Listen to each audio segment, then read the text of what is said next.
Hello and welcome back to another episode of a Cozy Christmas podcast. My name is Art. Today we're going to dig into creativity and how the act of creating rejuvenates us. I've got a great guest on who's going to talk with us about that. Her name's Elizabeth Duke. She has her own business and she teaches mindful stitching. We're going to find out what that's all about. But before we get to that, Merry Christmas, everyone. We've got less than a week to go. Are you ready? Because I'm not. I literally just started shopping this morning, and I'm pretty sure none of my gifts that I'm ordering for others are going to get here in time, which is fine in this case, but it's also kind of frustrating, when you companies advertise fast shipping, but then they don't get it to you in a timely manner. But that's a rant for another day, I suppose. But this year, Christmas is going to be very low-key for us, and we are so excited about that. My wife and I have plans to spend the day reading and eating good food and just spending time with family. And then a few days after, we're going to have our big family Christmas get together and gift exchange and all that. But I really think that our gift to ourselves this year is having a calm and quiet Christmas. And that's really what I'm looking forward to most. Well, I have some plans between here and Christmas Day to release a couple of episodes, hopefully. I'm getting over a cold and my voice it wasn't a bad cold at all, but it went right to my voice and I had nothing. So, maybe next year I will plan ahead even farther than I did this year, because it always seems like this time of year brings all the colds and sniffles and all that. But that's... that comes with being around and working around kids a lot, I guess. All right. I would love to hear from you. I would love to hear what Christmas plans you have. What can I share with the podcast audience? I would love to help share your story and your good cheer and all the exciting plans that you might have for Christmas. All right. I'm going to quit yapping. I really don't have any more announcements or anything to talk about. I just want to get to this interview because it was so fun. I love just the creative act, whether it's writing a story, telling a story, acting, drawing, writing, music. Here's a new field for me. It's the creative world of stitching and making, hand-making gifts. And what does your stitching say about your story, about your life? We're going to find out about that today with my guest, Elizabeth Duke from Duke Designs.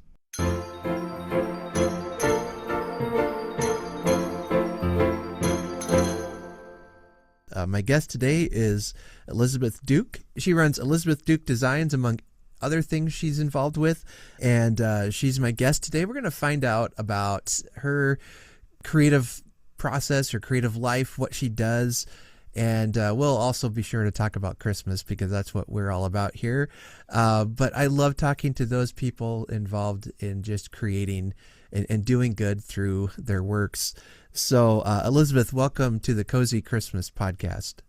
Oh, thank you so much, Art. This is just such an exciting opportunity for me. And I thank you and our fellow friend, Rob, for the introduction.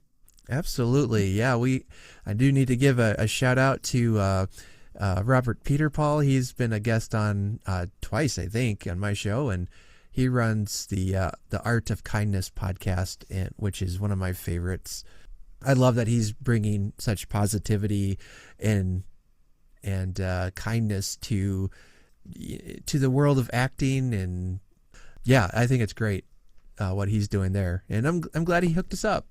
Oh, me too. Me too. Christmas is such a fun thing. And like yourself, I celebrate all the time. Oh, yeah, absolutely. All right. Well, as a new guest, we would love to learn more about you. You want to give us just a little snapshot about who you are and what you do? Sure, sure. Thank you. So my name's Elizabeth Duke, and I am a creative. I think I start with that because Mm-hmm. I do dabble in a number of media, but most especially, I would say sewing. Mm-hmm. Sewing is my passion. I've been sewing since I was a child, and it's only grown in any number of ways. And now I'm teaching, which is, I've been teaching for about 30 years. I have a home studio, and I also teach retreats for Mm-hmm. companies that offer art retreats. And so I work with, I like to say children of all ages because I love to consider um, both the element of play in our work.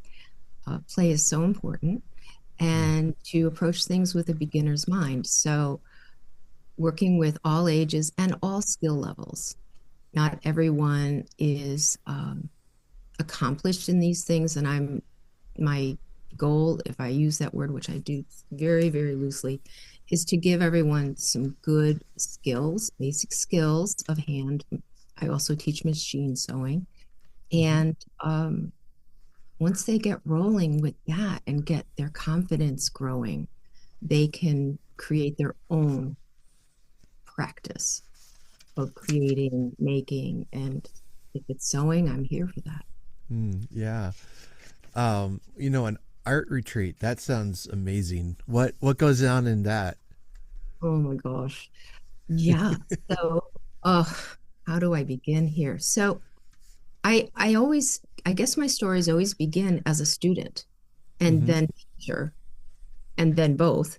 So, about, 10 years ago, I attended what is called Squam Art Workshops.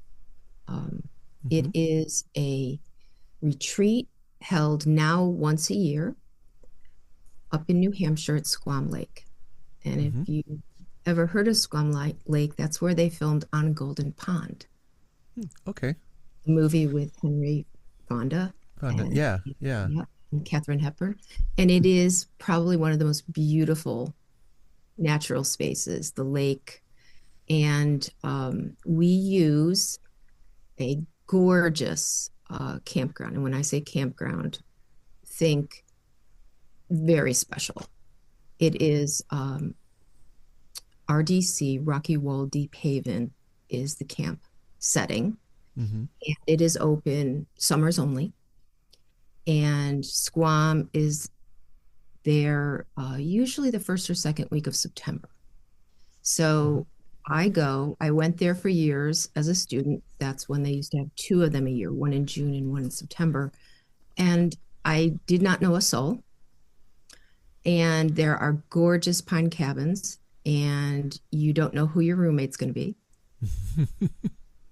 And we're all people that are just interested in being present, making art, and being open to the experience. That's the important thing. Mm. The founder, Elizabeth Duvivier, who is just the most beautiful human being, is just leave everything else behind and come and work together, sit on the dock, relax, and enjoy. And so for years, I did that. And there was always a little voice in the back of my mind saying, gee, I wonder if someday there would be a place for me Mm. to be a teacher here. Because the teachers who are there are very accomplished in whatever their work is. It's very fiber based. Mm-hmm. So a lot of good, beautiful knitters, weavers, um, and stitchers. And there are also other non-fiber activities and classes that you can take. It's a 5 day experience, and two of the days are solid classes. And then Mm-hmm. there's a day to explore and, the beginning and end as well. So one year, Elizabeth asked if I would like to do a little Saturday half day experience, and they have a Mm-hmm. gorgeous renovated event space on the property. Just imagine the most beautiful, like open barn Mm. and beautiful pine floors and porches, and I set up a space and people could drop by on Saturday and I would hook them up with some supplies and we would stitch a little patch on their event bag. Mm-hmm. So it went really well. And then COVID happened. And so there was no retreat because Right. that. And then when we resumed, she had to pick up where she left off, and I was the following season.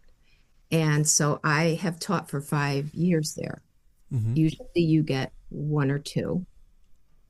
And Wow. Yeah. uh, I'm very, very, very fortunate. I sell out first. Oh, wow. And Yeah. it the registration is it's like what used to be shopping at Filene's Basement in Boston. You just like get in there fast and grab it, and it's like an online registration, and everyone's like waiting to sign Yeah. in. Um, and so I've taught up there, and then last year she held one in Norway, Mm.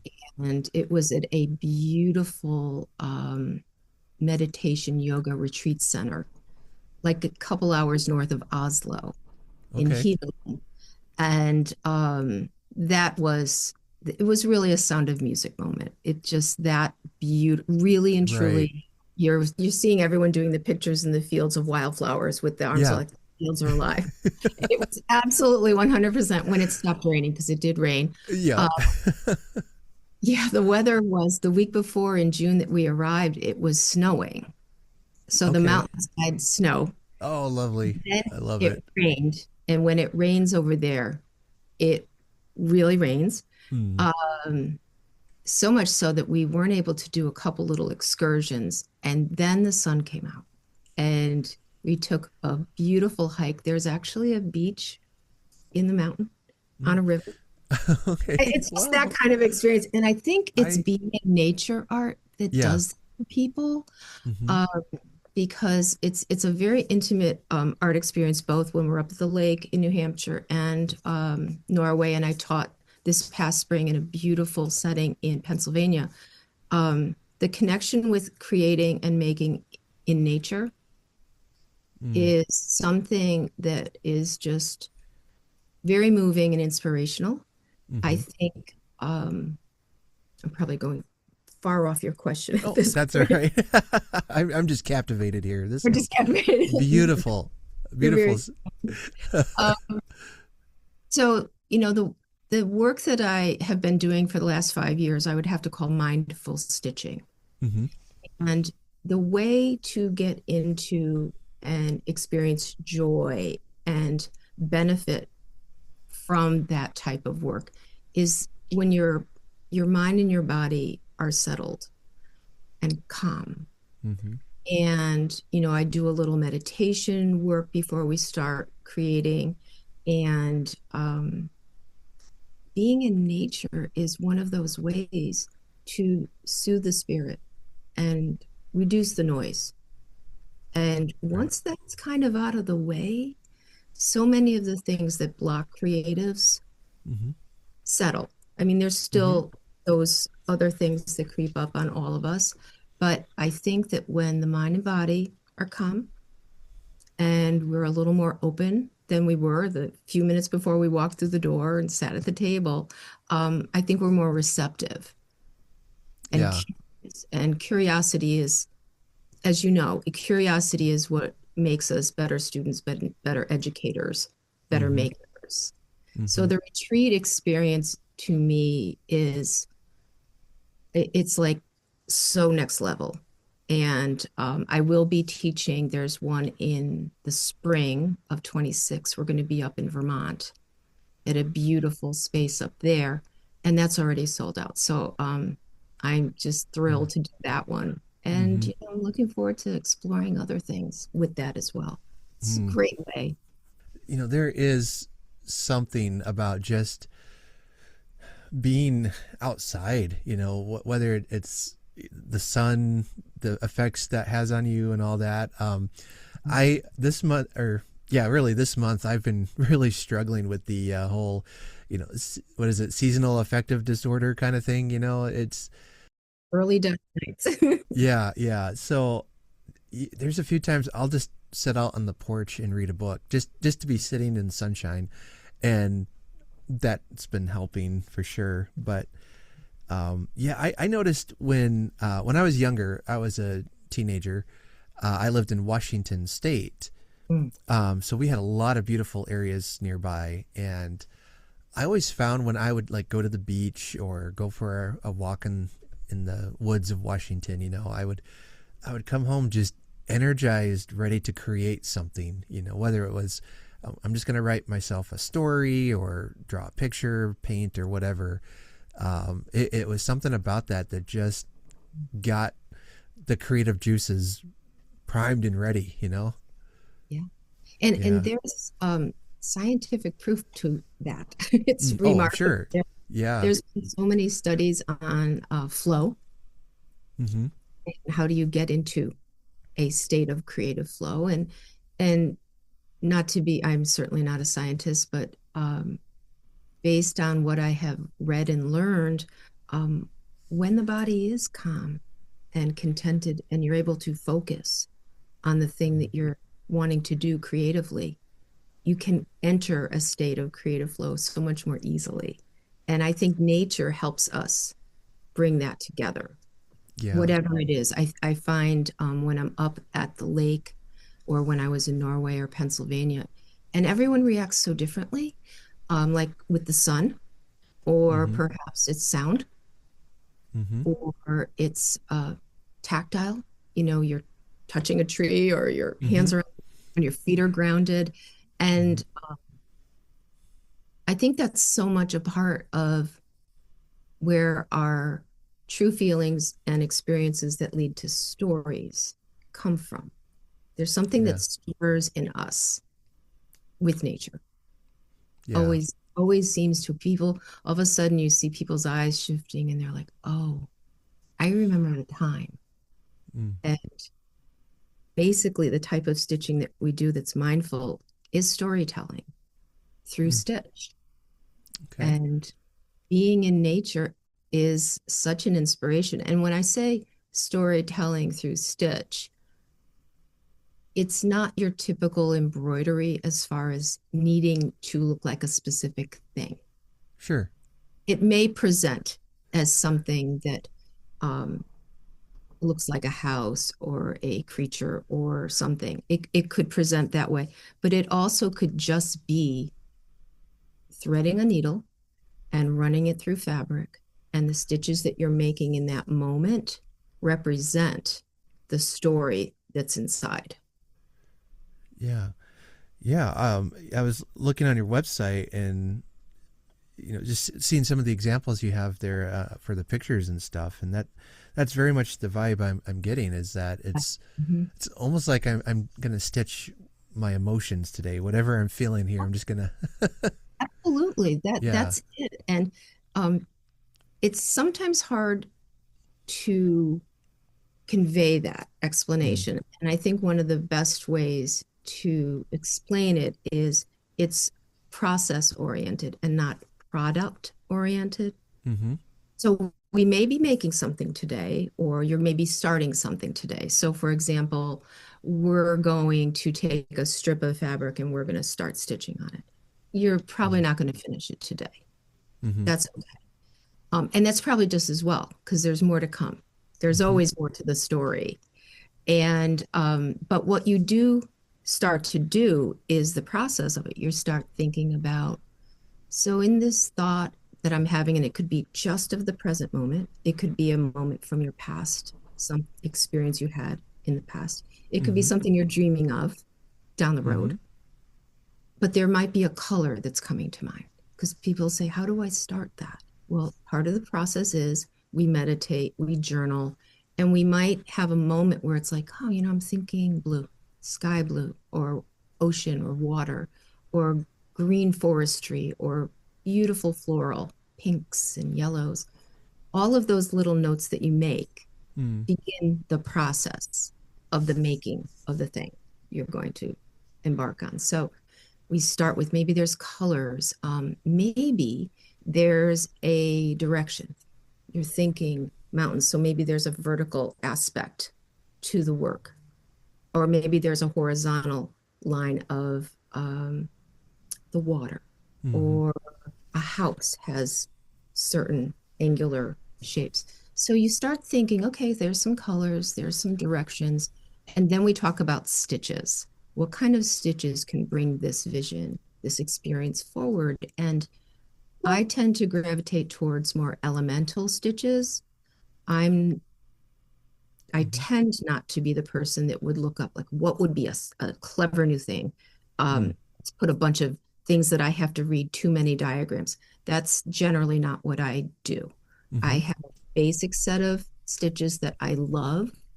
I can always build on them and make them more by adding different colors together, mixing it up, using thicker thread, changing the base that I'm working on. That also affects how the work will become. Mm-hmm. So I think those are all different ways to affect your process and grow what is ultimately, hopefully, a stitching practice, because that's the goal.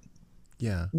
We tend to, life happens and Right. you don't have blocks of time. And when I'm asked, how do you do this? I said, well, this is what I do, but it Mm-hmm. didn't start that way. It started where, I'm raising kids, I'm working, I have 15 minutes. I have a half hour. If you're So lucky, yeah. right. And so I would say, I might jot down some notes or I might pull some materials Yeah. that might be possible for this project. Yeah. And that might be all I get done in that day. So the next day I come down and either that resonates or I'm like, what was I thinking? No, that's not the direction. So I'll pull some more things. And then you're just biting to get going. You're just chomping at the bit and thread some needles up Mm. and set yourself up for success in that way. Because if you're tired at the end of the day and you just have very little left in the tank, Right. if the materials are there, that's half the battle. You're not rooting around for anything. It's already there. You've Right. had a few thoughts, keep that little journal, those papers around. I have one lit, a little candle, just even if it's a few minutes, make it special for yourself. We Mm-hmm. talk about I don't have a studio. You don't need a studio. You need a spot. Yeah. Maybe it's by a window so you can see something, or you have a photograph that's nearby that feeds your spirit. Yeah. And it's a very accessible thing to do. It's very portable for people. And I think if you view it in that way, you're more likely to go back and do it on the regular, as opposed to, I just don't have that amount of time and bandwidth and Mm. materials. You don't need a lot of fancy materials. Old shirts, old things, old table linens you can cut up. Anything that's around. And it's very doable needle art. Yeah. One question I wanted to ask, and I'm sure you've heard this. I know I have.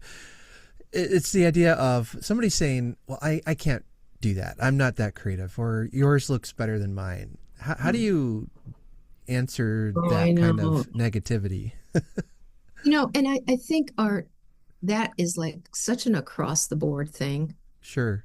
Um, I mean, even my own brain will sometimes be like, oh, your whatever didn't turn out that good, or whatever. well, and, Yeah. and the blank canvas, the Yeah. blank page, the blank screen, we all sit down and it has to begin somewhere. So Mm-hmm. it's going to be blank at some Mm-hmm. point. Right. And so, again, I think the intention, that's the way I approach it. It shouldn't necessarily be a goal. Yes, if something is made at the end, fabulous. And if it's a gift for someone, wonderful. Yeah. But the intention should just be, I'm going to start today. Mm-hmm. I'm going to throw a few lines on the page. I'm going to put some stitches in the cloth. So think smaller. Don't think huge. Don't set yourself up for pressure and stress. So one of the things I often do, and again, I'm a big prep person. I like to have things kind of in a place where I can grab them easily. So Mm-hmm. one of the things I love to do is have a bunch of scraps nearby and a bunch of threads, and I've got them in a basket. I've got quite a few baskets around the Mm-hmm. house. Uh-huh. And, it's the kind of thing where I could look and go, oh, yeah. And I'll pick up that little square of linen, and it doesn't matter what it is. I'll just start throwing a few stitches. And I always know once I start, I'm moving. Now, Yeah. it may not be perhaps what I had hoped originally. And I'm an advocate of if it's not sitting with you right now, you don't have to rip it apart. First of all, it's needle and thread and cloth. It can always be pulled out. It's Mm. not, and like with a painter, depending on the medium, you can paint over it. You Right. can Yeah. edit on a screen. You can erase with a pencil. So I think because of the nature of that, um, just put it aside. It's not working today. Don't drop everything. Pick up something else. Go to the other basket. Pick a different cloth, Mm-hmm. maybe a different thread. Sit in another spot. Put on some music. You don't know what's setting off the noise of making you stop or Mm. preventing you from work. There are just little tweaks to your environment and to your work that you can make that turn the whole thing around. Mm-hmm. And I do know from retreat experiences, and I do work with a lot of people that are in service oriented industries, Mm-hmm. be them uh, medical, educational, maintenance, childcare. When they come to sit, there's all of that first that they have to take off. And that's not easy to do. There's just a Right. lot on the shoulders, a lot on the brain. And again, just sitting still for a few minutes and just, if you have to empty out your brain on the paper, just do that. If you have a grocery list or a to-do list or things that are, poking at you there, just write them down and say, I'm going to get to you later. I know I will. I always do. But Mm-hmm. for right now, this is just going to be a little me time right here. And that's not selfish because if we're taking care of ourselves a little bit, Mm-hmm. everything else is so much better. But it's Yeah. hard to find time and all that. Yeah. So Yeah. I respect um, the strain and stress of everyday life. And I also know the benefits of trying to wrangle that a little bit Yeah. and just say, I'm ruminating. This is taking over. I need something for me just right now. Yeah. So I think that creeps into the negativity. So it's kind of like you have to cut yourself some slack Mm-hmm. and remember that whatever you did that day, you made happen. It may not be the one thing you wanted to get done, but you did actually sit and do it. And Right. that's huge. That's something you didn't do yesterday, last week, or last month, or ever. Right. And I think that setting yourself up with little bits of creativity, just sketching in a journal, pulling out those markers someone gave you as a gift that you've never used. Mm. One of the other things I love to do, I call it a pre-stitching activity, um, is I love to give people magazines and papers and have them rip, no scissors, rip it up, glue it down. Mm-hmm. What are you feeling right now? You saw a magazine that had a moon on it. Fantastic. Tear it, put it down. It doesn't have to make any other sense that you liked it. Right. And those are all very referential to what may ultimately come out in a piece now Mm-hmm. or later. So I think that's another way of emptying out what's going on. It's Mm-hmm. whenever I set that up, it's really hard to get people to stop. Yeah. Yeah. And I'm like, I know you love to, but we have to stitch today. But it's really a fabulous way to just relax. That's where I see everyone starts quiet, everyone's like Mm-hmm. being particular. And then someone will say something about, oh, that's really neat. And they say, oh, well, there's more on the page. Would you like it? And and now we're working in community. Yeah. Because oftentimes our work is on our own, which is beautiful, and I love that. I also love a shared experience. Mm-hmm. So when you start to see little connections being made, that's another way of relaxing expectations and reducing the negativity because people will share amongst themselves. It may not be Yeah. directly to me as the teacher in the class, Mm-hmm. but they're like, "Oh wow, I really like what you're doing. I like the fabric that you picked for that color thread. I never thought of that before." And I think that's a beautiful way of introducing elements that you just didn't even put together in your mind. I have Right. students that can put two colors together that I would never even think about. Mm-hmm. And wow, that is amazing. And they're like, Mm-hmm. really? Do you like it? And I'm like, your color sense is stunning. Go, keep going. You know, Yeah. it Yeah. takes you. And I think we just Yeah. make it hard for ourselves Yeah. sometimes. Oh, we Yeah. do. Yeah. Like I said, my brain can sometimes be my worst enemy. Mm. But I'm been trying to learn the what am I trying to say here? It's creating for creating purpose, and for its own purpose. Yes. I'm creating something not to make money or to be famous or whatever. I'm just creating because I'm enjoying the process, and there is, I think, a lot of value in that people don't always see. I hear that a lot with well, just with like podcasting or YouTube channels and stuff. It's like, oh, are you getting money for it? Are you doing like, no, I'm doing it because it's fun. I love it. It's that creative process that makes it valuable. Yeah, yeah. I can see that even in what you're describing is that we are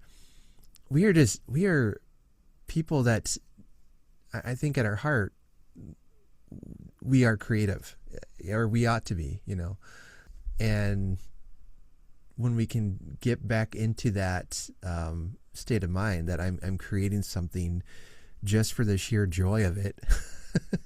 I think there's a lot of uh, good practice involved with that. Absolutely.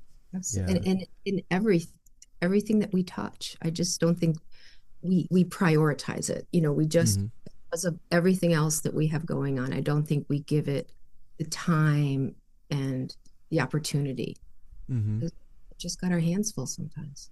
Yeah, a couple years ago, my wife was a librarian, and she had me come in and do some drawing classes with some of the kids in the town, which was so fun. One It's of a the first rules I told them though was that I don't want to hear, mine doesn't look like yours or mine doesn't look right. Let's try to take that in a more positive direction, because it's like for me, I've been drawing, I don't know, my whole life, and I'm mid 40s, and these kids haven't been drawing as long, or some of the teachers they watch, there's a couple YouTube channels I recommended, just brilliant cartoonists and drawers, and yours isn't going to look like theirs. They've been working on it for years, and we're just starting off. So but what I hope to do was to give them some of the basic tools to get them started on that journey. And I think of people in my own life who did that for me, and gave me that ability to say, okay, I can draw a circle. Great. Now what can I do with it? Sharing that experience art is something that is just there's no way you can even put a value on that. That's enormous for a kid. Yeah. Kids are hard on themselves, generally speaking. And I find that when I work with kids, I prefer actually to work privately with the kids because Mm-hmm. they do look at what the other one's doing and Mm-hmm. see that theirs is not like that. Mm-hmm. And right away, a little more of a defeatist attitude starts to come up, and it's like, you know what? It's not meant to look like that. You can admire it and say Mm. it's terrific, but it's your work is authentic to you, and that's a hard concept to sell Yeah. when someone's starting to do anything. I think they just like, oh, this is awful. I'm never going to be any good at this. So, but Right. like you said, though, you've been doing it a longer time, and Yeah. with time comes the better moments and the lesser moments that you learn from. Oh, I think it was Bob Ross, who, the very famous PBS painter, who said that every painting is practice for the next one. Love that. Yeah, yeah. He's like, you might make a mistake, or it might not come out right, but you've learned something that you can then take to the next picture and try and do better. 100%. I'm pretty sure it was he said that, or there's another guy on PBS I used to watch a lot. His name is Mark Kistler. He's more of a drawer, and he does a lot of cartooning and stuff. But those him and Bob Ross were two I watched a lot when I was young, and love it. Oh my Yeah, gosh. It's great to have that mentor, that person that you can always tap to, yeah, it gives you such support, even if they're not standing by your side. yep, yep. Um, yeah, I encourage them to find your art heroes. Find people I like the way that guy draws, so I'm gonna try to learn how they Yeah, do it, and then make it kind of your take own. over. So yeah, a lot of my doodles and things are very much inspired by guys like Jim Davis, with Garfield and the For sure. exaggerated features and all that. It's great. Years ago, I worked in an art store, and there were many illustrators in town that did the comic strips. Oh, okay. Oh yeah, Stan Yeah. Blondie and Mm-hmm. Hodgins from Hagar the Horrible. Mm-hmm. And one of the illustrator's sons worked in the art store, and we always had a big pad at the register for people to try pens out. And Richard would stand there and just doodle, as you're saying. And I'm looking, and I remember the first time I saw him do some lettering, and I just looked at, I'm like, I know that lettering. The comics. He goes, yeah, I do that for my dad. Okay. It starts with the doodle. It starts Yeah. with it's kind of your signature, and that's the same with ink or building blocks or stitching. Hmm. It becomes your language. That's how you're conveying the thought. Right. Right. Yeah. Yeah. I can look at my doodles, and sometimes I can even remember how I was feeling that day based on how the picture came out. Gosh, absolutely. And, Yeah. stitchers will tell you that, knitters will tell you that, if you sit down in your tents, the stitches are tight. Mm. I If didn't you, know that. oh Yeah. yeah, I have a lot of knitting friends, and they'll go, "Ooh, that was a rough day." It's like I'm gonna have to redo that. Or stitching, it's like, yeah, this, but you needed to do it. Mm-hmm.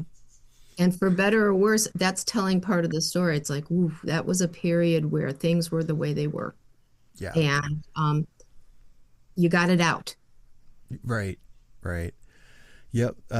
It's cheaper than therapy, I guess. I don't know. And it's yours. It's very authentic. That's right. It Not, is. although there's something to be said for a good therapist, I guess. But Oh, sure. For sure. um, well, one part of, I guess we'll tie this up into Christmas now. But one thing I love about Christmas is it's I think it's a holiday that tends towards the creativity.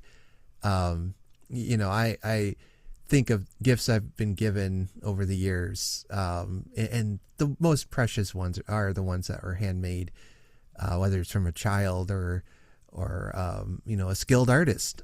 I had, speaking of drawing, and I know I've said this story before on my podcast, I'm sure, but my grandparents gave me some art books when I was a kid as a Christmas gift. That was like one of my favorite gifts because it was something I used throughout the year. It inspired a lifelong interest in creating. And they just got them for me because I had expressed interest in drawing when I was a kid and was always doodling. So they thought, oh, well, let's get you some books about that. Yeah. They noticed. They noticed. Yeah. That was just a wonderful gift, to give. And I don't have those books anymore, but the impact they had. Them for sure. Yeah. Yeah, yeah. Now, so is creativity a big part of your Christmas? Heavens. Creativity begins well, it's all year round, but Yeah. in earnest, it begins in the summer. So Mm-hmm. in summer, I do what's called ice dyeing. Mm-hmm. So I set up, and I have no professional quality materials for the setup. I just use what I've got. I have Mm-hmm. bins, like storage bins. I have oven racks that I've Mm-hmm. picked up at tag sales or wherever. And I pre-wash. There's many steps to the process, but I use canvas, I use other fabrics, I use ribbon, and I use threads for stitching. They all Mm-hmm. have to be prepared for dyeing, which means they are pre-mordanted and mordanted. So you put them in, for me, there's many ways to do this. I will put all the items in a big buckets like you would get at Home Depot. Mm-hmm. I would put them with soda ash and water a couple days ahead. That opens up the fibers to receive the dye. Mm. So I think ahead and get everything first pre-washed and then ready to put in these buckets. So it starts in advance, the gathering of things, the washing them in the machine, and then putting them in this soak. Mm-hmm. And then I wait for a good day. So I'm checking the weather. I need a dry summer day. I need good sunshine and heat. So when I get that day, I bring all the stuff out on the driveway in the front lawn. I set up all my bins, all my colanders. Mm-hmm. I have my son will run and get 10 bags of ice that I put, and then I put all my fibers on and under. There's like a sandwich of ice, Mm-hmm. and I sprinkle dye. I tend to use dye powder. I do organic dyeing, but for this, I will use a synthetic dye because I will get more of a color correct to what I want. So you could use RIT dye, or you could use professional grade dye, which I also have a Pro MX low immersion dye. And I sprinkle different colors that I have thought about that because it's just like color mixing for an artist. You don't want mud. Right. Too many colors when blending because you have no control over this. Once you sprinkle all the dyes and the different colors, the sun melts the dye, Mm-hmm. the ice melts onto the fabric and dyes it. So you get what you get. Yeah. You hope Yeah. for some certain things, but you get what you get. In the winter, I do the same thing with snow. I snow dye. Okay. So I use all the same setup. I put the fabrics, all the fibers, the threads, and I put snow on top. I sprinkle the dye on it, and then it sleeps inside the garage overnight. And if it doesn't melt by the morning, I will pour hot water. All melts into the bottom. Mm-hmm. And, I check every year because I want to make sure that this is ethically correct for our environment. And I'm always assured that the very little bit that I do use does not affect when I dump it out under the bush. Right. Bushes are no problems there. So what I end up with, because then it comes in, it has to get rinsed, and then the colors have to be set. So it goes through a setting period in the wash with a product that will make it color fast. And now I have all of my making supplies for my holiday gifting Mm-hmm. and for future workshops, because I do use the fabrics and the threads that I cut up in my kits for my stitchers. So I make journal covers. I've been doing this forever. I make beautiful um, canvas, dyed canvas with like a flannel lining so that when you stitch through it, you get like a Mm-hmm. crinkly effect. Mm-hmm. And I gift those at the holidays. And I also dye tea towels, beautiful linens for tables that I give as gifts as well. So that process starts in July. And Yeah. usually when it's all said and done, it's marked, earmarked for who and what. And then after Thanksgiving, I in October I start the sewing of them. And then after Thanksgiving, if there's any fine stitching, and I usually put little patches inside and stuff. So it doesn't end till first week of December, Sure. and then it's mailed out. Sure. That sounds like something my sister has said about people who complain that Christmas comes too early in stores. She's kind of a crafter too, and Yep. she's like, man, if you wait till December, you're behind. Yep. It's not happening, right? And if it's tried, like I'll never forget, I was in a sewing store years ago, a local store, and this woman came in who was 9 months pregnant, and she wanted to make velvet pillows as a Christmas gift for family. And she had never sewed before, but she saw it in a magazine that you could do it in an hour. Mm-hmm. And, I didn't say a word. This is not my conversation, but I just remember the store owner was so sweet about saying, well, so let's talk. When are you due? A Yeah. couple more weeks, and she goes, well, velvet is also a little tricky. And she helped her, kind of manage her expectations a little bit. But it's Yeah. just setting yourself up for just Yeah. Yeah. challenge, let's call it, and that may not be reasonable for the moment. Right. Uh, Right. the Um, intention is always beautiful, though, of course. I mean, I was doing some last minute shopping this morning, in fact, online, and sure enough, nothing's going to be in time before Christmas. So, oh well. It But happens. It just happens. yeah, Life happens. yep, it does. It does. Make it beautiful IOU and put it in a box. There you go. But yeah, I was looking up some pictures of ice dyeing online here, and that's It's it's so fun. oh, it's so beautiful. My goodness, And that is it's really beautiful. And amazing. this year's came out because you just don't know what you're going to get. Right. And this year's, wow.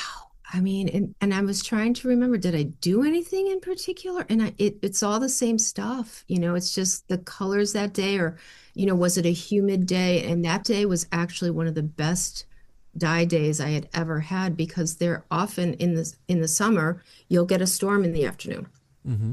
So if I'm picking a really warm day, there's a good chance that there could be an afternoon storm, which means you are running. You are like grabbing stuff. No. Yeah. It's a free-for-all, but this was just a really like an if you can even call it easeful because it's a very, very arduous project, Mm-hmm. and oftentimes I will not wash everything right away. I like it to sit and Yeah. just if there's any more marinating of that color work, let's let that happen. And I'm Mm-hmm. also exhausted. So Right. I'm cleared out, but you can tell, how they're coming. But it's like it brings kind of, I don't want to certainly minimize it, um, but it's kind of like a camp feeling. It feels like Mm-hmm. something you might have done as a kid. Mm-hmm. You're dyeing t-shirts. It's got that playfulness to it. Yeah. You don't know quite what's gonna happen, but Yeah. you're hoping. And I just love the mystery of it as Mm. well. Yeah. Yeah. Yeah. And each piece is unique, and can't be Yes. duplicated again. Yeah. Oh, no. Yeah. People say, how'd you do it? And I'm like, oh, I wish I could tell you. I can't even tell myself. It was a good year. It's like fine wine. It was a good year. It's a good year for tie dye. Yeah. It's a good year for ice dye. Ice dye, right?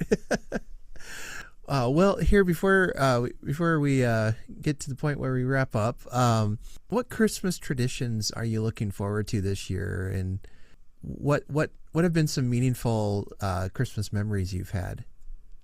Well, this year is going to be like unlike any year because our daughter got engaged Oh, yesterday. fun! Oh, exciting! And Rob and Cassie know them, so it's going to be Rob Sure. and Cassie will be here next week. Um, Oh, great. Celebrate. So that's going to be special. So of course, for that, I bought matching pajamas that I have hand printed with the year, and I've stitched labels on them. So this is a lot of last minute creativity happening here in the Right. studio. So that's all breaking tradition. There was no planning for this. It's like make talking to that new son-in-law. Let's go. Yeah. So it's been a lot of last minute there, but you know, uh holidays, it just, it's family and beloved friends. And Mm, uh traditionally, as you get older, you always think about these things. And my parents were just such generous, kind hosts mm-hmm. growing up. There was definitely family time that was just for family. But and I grew up Catholic. Um, it would be Christmas Day night. Now, this is after so much food and baking has been done for days and weeks in advance. And, she's holding it together, but she's It, close. it's getting time. Yeah. They were always good friends with the priests at our parish, and we called them these guys. These guys would come knocking like the three wise men at like 7:30 at night, and she'd pull all the food out again. And they would have another mini meal and Mm-hmm. laughs, and it was just kind of that feeling of, it's again, just like the art and the creativity, staying open to what Mm-hmm. would happen, the unexpected visitor and having Yeah.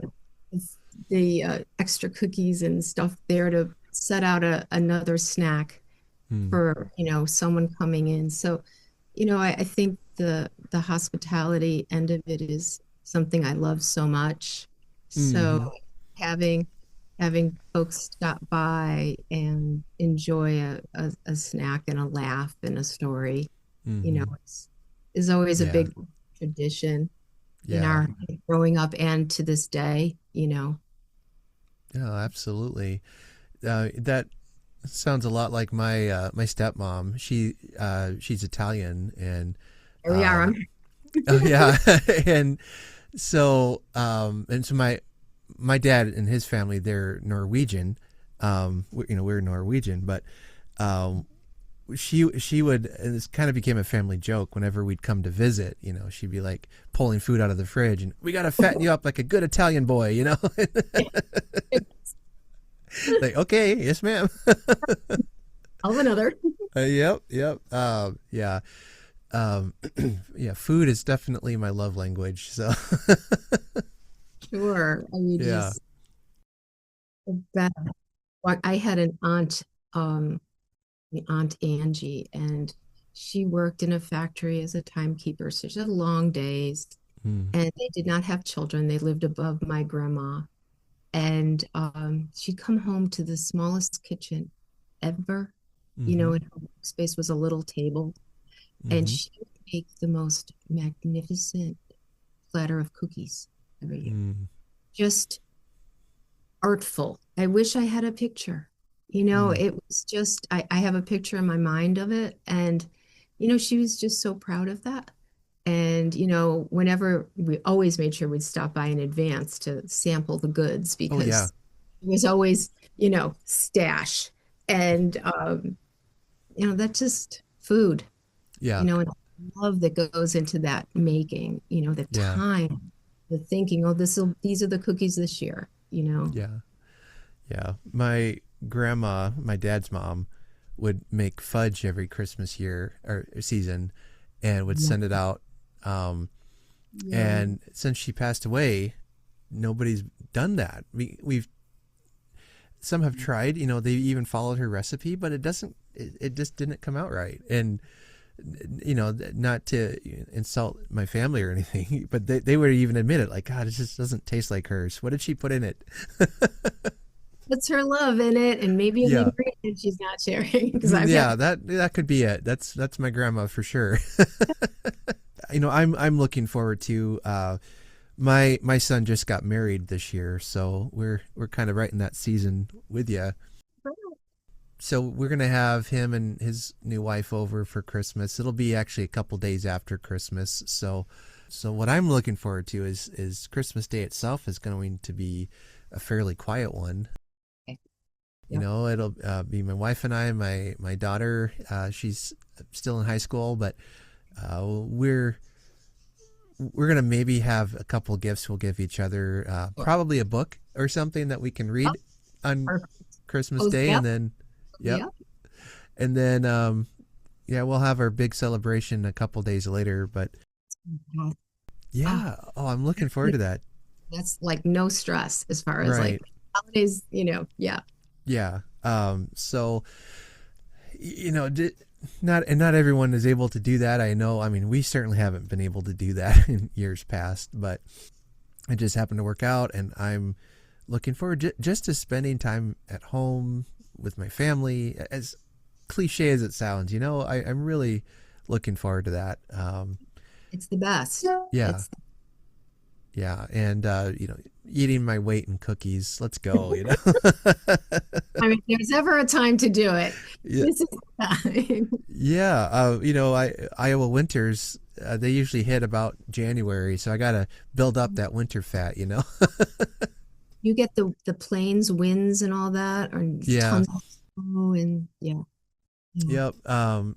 Iowa in some spots can be pretty windy, and actually, right now we've got a good wind going through, and my dog here just went and laid down behind me because she doesn't like the wind, so Oh, she's poor. a little nervous now. So I'm sorry. yeah, but yeah. Well, Elizabeth, this has been such a fun conversation. I really appreciate you coming on and just talking about creativity. I love it.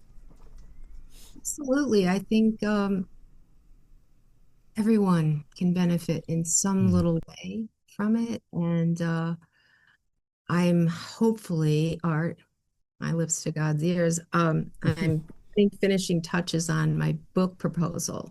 Mm. Uh, and hoping that 2026 will bring an agent because the querying process is Yeah. something. Yeah, So, yeah. I talk to a lot of writers. That's kind of my main interest, and yeah, yeah, that can be a whole that's challenge. a whole other talk. That's a whole other conversation. Yeah. Right? Yeah, yeah. Well, so your book would be about Mindful hand mind, stitch.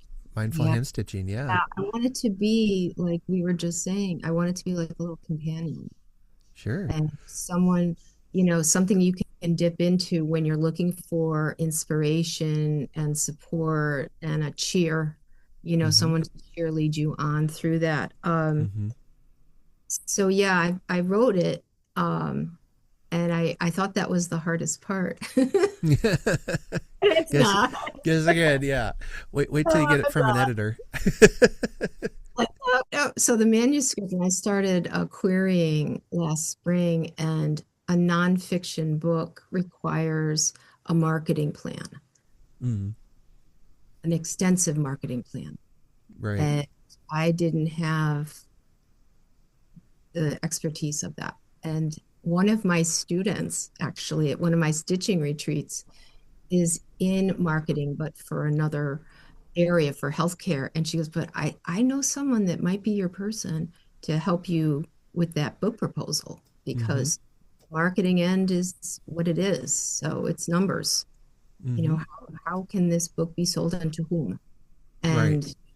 And so I've been working with someone, and hopefully, the new year, we start again. We start querying all over again, and Mm-hmm. hopefully, it finds the right person who's willing to take it on. Because I really believe in it. I think it's going to be a beautiful addition, and for people who aren't able to do a retreat or to take classes with someone. I think it's something that can get you started and support you. Mm-hmm. So that's my hope. We'll Yeah. see.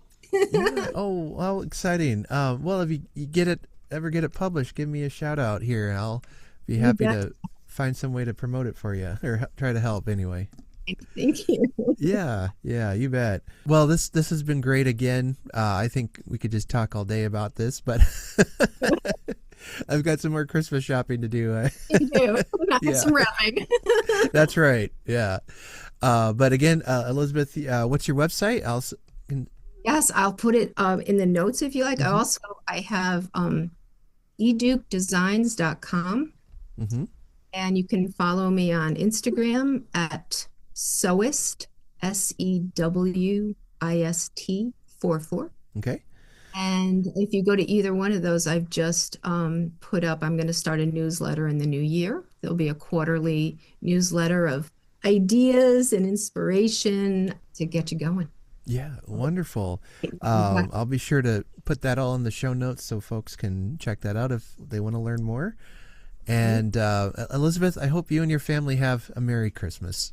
Oh, Art, thank you. And to you and yours, it sounds like it's going to be a multi-day event. So, Yes, it will. That's the best kind. So, oh my gosh, thank you so much. It's yep, been just a lovely chat, and I appreciate the opportunity. you're welcome.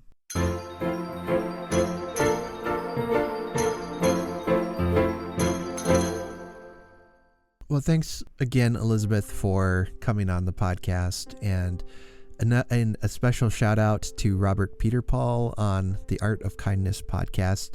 As I mentioned, we talked about him. He's an actor, a performer, podcast host, and he is working hard to bring positivity and kindness to a field that can sometimes be quite toxic. And I love the work that he's doing there to make everyone's journey such a positive one. So thank you, Rob, for just connecting me to Elizabeth. I appreciate that so much. So is creativity a part of your Christmas? I think it can. I think many people it is, whether they know it or not. Even the act of decorating for Christmas, putting up lights around your house, that's creativity. Creating gingerbread houses, even if it looks like a wobbly shack in the middle of the woods that you better not go into, especially if it's a horror movie, that's creativity. Wrapping gifts, that can be a whole creative act on its own. Maybe an act that I haven't figured out yet. It's such a fantastic thing that we are people who create. And I think there needs to be more of a promotion of that. We all are aware of STEM, right? The science and technology, engineering and mathematics. We need to change that to STEAM. Throw in the arts, because science, technology, engineering, mathematics, yes, these things are important, but where would they be without that creative spark that gets people to think outside of the box for things like science or technology?